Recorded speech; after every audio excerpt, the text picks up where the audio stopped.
Hi everyone. তো আজকে তোমাদের সঙ্গে নতুন কিছু একটু শেয়ার করব, যেহেতু আমি আজকে খেয়েছি অনেকবার, ফার্স্ট টাইম রান্না করব তাই। তো এদিকে আমি পেঁয়াজ, রসুন, আদা কুচি করে রেখেছি, এদিকে হালকা একটু মশলা করে রেখেছি, আর এখানে টমেটো কুচি করে রেখেছি, আর এখানে অল্প ধনেপাতা, এখানে আছে আলু সেদ্ধ, আর এটা হলো তড়কা। এই তড়কা করার জন্যই আমি আজকে ভিডিওটা করলাম, যেহেতু আমি আজকে ফার্স্ট টাইম রান্না করব। তো এদিকে আমি তেল বসিয়ে দিয়েছি, আর এখানে দিয়ে দিব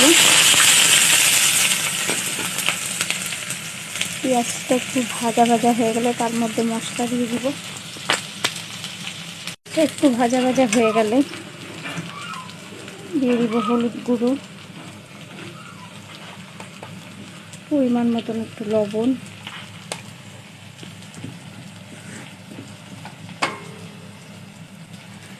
দিয়ে দিব টমেটো কুচি। এটা এখন ভাজা হয়ে গেলে দিয়ে দিব হালকা একটু মশলা। এখানে আমি অল্প একটু আলু সেদ্ধ দিয়েছি। তোমরা চাইলে স্কিপ করতে পারো, কারণ আলু সেদ্ধটা আমার এক্সট্রা ছিল করা, তার জন্য আমি দিয়ে দিলাম।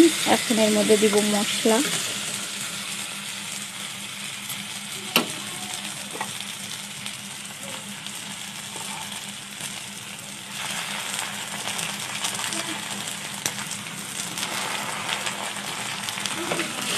মশলাটা একটু ভাজা ভাজা হয়ে গেলে দিয়ে দিব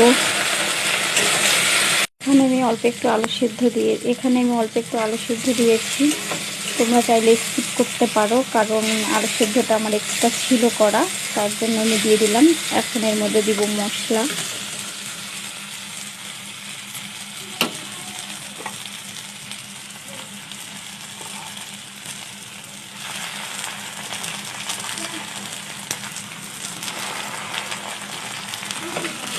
মশলাটা একটু ভাজা ভাজা হয়ে গেলে দিয়ে দিব।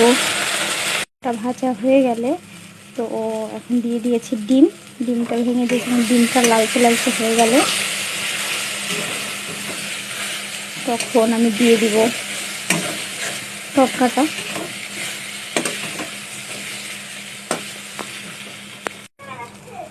এখন ডিমটা আর মশলা সব কিছু দিয়ে ভাজা হয়ে গেছে, এখন দিয়ে দিব তড়কাটা।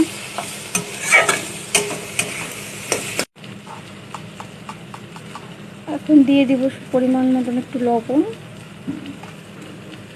আর একটু হালকা করে হলুদ, মনে হচ্ছে হলুদটা একটু কম কম হয়েছে।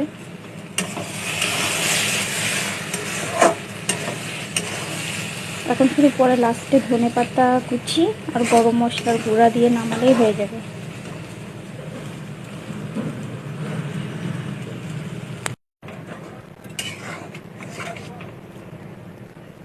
তড়কা কমপ্লিট। গরম মশলা আর ধনেপাতা দিয়ে নামিয়ে দিলাম।